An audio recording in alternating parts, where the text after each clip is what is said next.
نہیں یار، میری زندگی، پوری زندگی میری حسرت میں گزری ہے. میں نے بچپن دیکھا اور بڑھاپا دیکھا. جوانی تو ان حسرتوں میں گزر گئی کہ یہ ملک، یہ پاکستان جو لاکھوں لوگوں کی پورا بر صغیر اجڑا تھا اور تحقیق کیا گیا تھا تو جا کے یہ پاکستان بنا تھا. اور یہ پاکستان میں میری ایک نظم ہے جو ہے کہ سوچا تھا کبھی اس دھرتی پر ہم ایسا دیس بسائیں گے جہاں مور پپیہے ناچیں گے، جہاں جھرنے گیت سنائیں گے. تو یہ حسرت رہی کہ کوئی ایسی چیز ہو، کوئی ایسی بات ہو کہ میرے وطن کے 25 کروڑ لوگ اس راندہ درگاہ نہ ہوں. اس کو پیار کرنے والی لیڈرشپ ایسی ہو جو ان سے ہاتھ ملانے کے بعد گھنٹوں جا کے ہاتھ نہ دھوئے، ہے نا. ہماری نمائندگی مڈل کلاس کی، لوئر مڈل کلاس کی نمائندگی، مڈل کلاس اور لوئر مڈل کلاس کا کوئی پڑھا لکھا کرے، جاگیردار اور وڈیرا اور سرمایہ دار. یہ حسرتیں پوری زندگی لی ہوئی ہے اور ہم آگے چلتے ہیں. آپ نے ایک بات کہی کہ سیاستدان ریٹائر نہیں ہوتا. سیاستدان کبھی ریٹائر نہیں ہوتا. یہ جتنی زیادہ اس کی عمر ہوتی جاتی ہے اتنا زیادہ تجربہ ہوتا ہے، ماں سوائے اس بات کے کہ دماغی طور پہ چل نہ جائے خود. اگر چل گیا ہے تو پھر تو فارغ ہی فارغ ہے. ورنہ پوری دنیا میں بنی نوع انسان نے جب تمدن اختیار کیا، تب سے جب شعور آیا تب سے لے کر آج تک اور تا قیامت تک سیاستدان ہی وہ دانشور ہوتے ہیں جو ملک چلاتے ہیں. لیکن مین میڈ پولیٹیشین جو ہوتے ہیں وہ پھر ایسی کرتے ہیں جیسے آپ پاکستان کا حال دیکھ رہے ہیں. یار بحیثیت انسان جب ریٹائر ہوتا ہے نا تو پھر وہ مر جاتا ہے. زندہ رہ کے وہ کیا کرے گا جب اس کا ذہنی طور پہ ختم ہو جائے.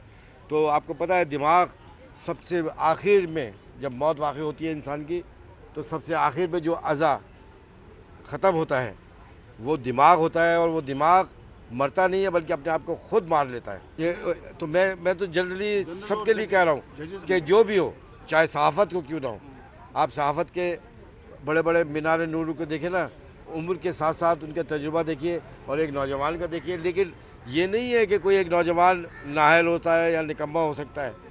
ایکسٹراڈنری طور پہ تو اللہ تعالیٰ دیکھیے سب کا اپنا مطلب ہے. جو صحافی کر رہا ہوتا ہے وہ جنرل نہیں کر سکتا، جو جنرل کر رہا ہوتا ہے وہ صحافی نہیں کر سکتا.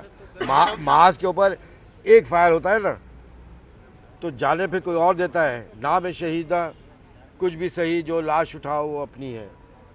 نام شہیدہ کچھ بھی صحیح جو لاش اٹھاؤ وہ اپنی ہے.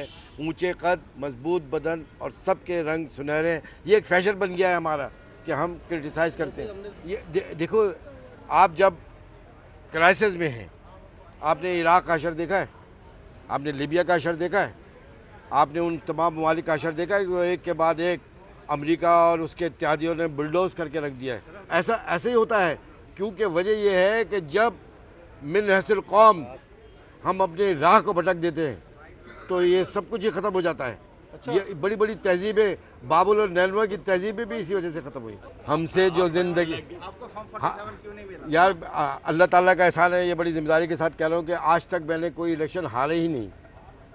ہاں یہ الگ بات ہے کہ توفتاً، جبراً، صدقے کے طور پہ یہ ہدیتاً یہ سیٹیں چھین کے لوگوں کو دی گئی.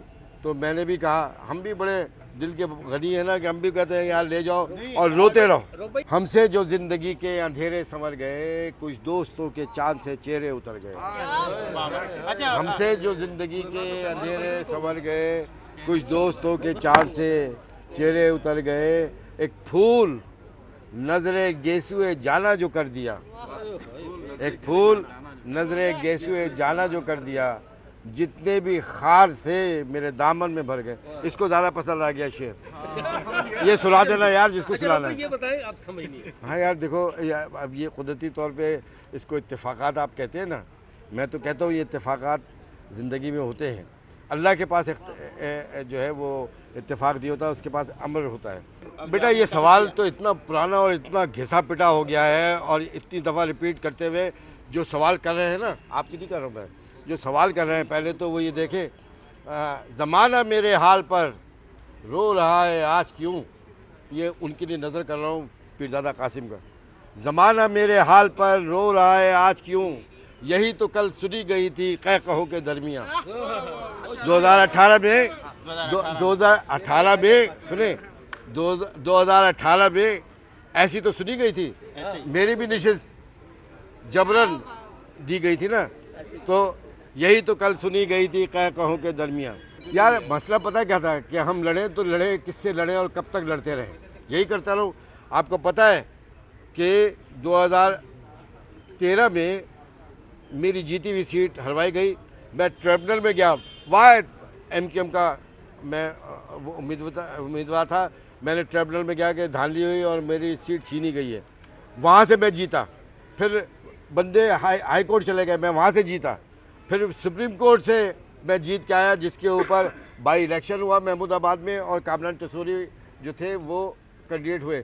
تو میں تو تمام نشستیں جیتتا رہا. اور خوف اور ڈر کی بات تو نہیں ہے یار.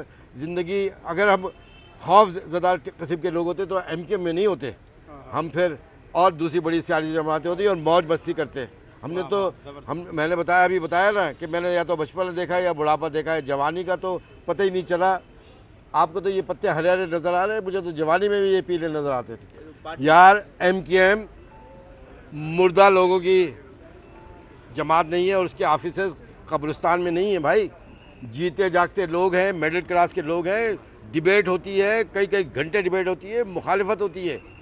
اور آپ کیا بات کر رہے, بات یہ ہے کہ ایم کیو ایم میں ہمیشہ ہی اختلاف رائے کے اوپر ہوتے تھے اور اس کے بعد آخر میں آگے فیصلے ہوتے تھے.